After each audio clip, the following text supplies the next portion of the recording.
using. The default master user, as you can see up there, is defaulted to 1234. So we're going to change that.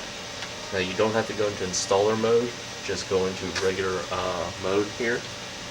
And in regular mode, you're basically going to press the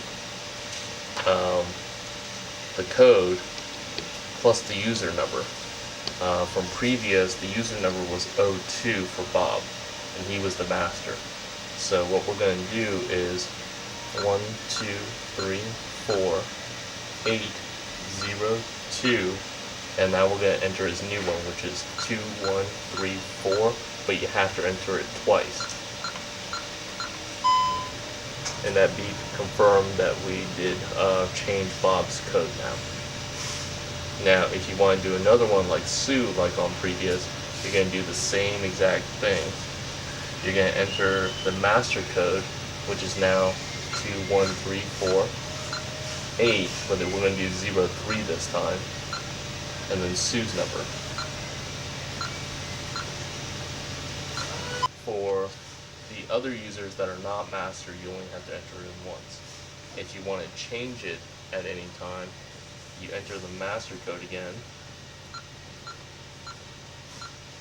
the code 8, and then the user, and we'll change it to,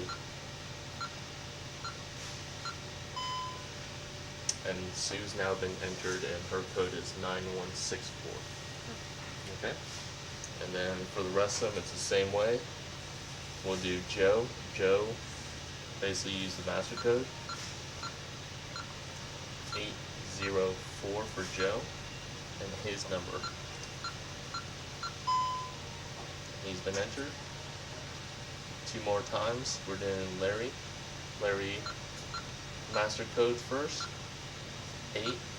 Larry's 05, and then his number. And Jen, little Jen. Yep, her name's Little Jen now.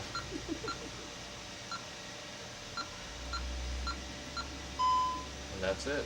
Everybody's been entered, everybody's good to go.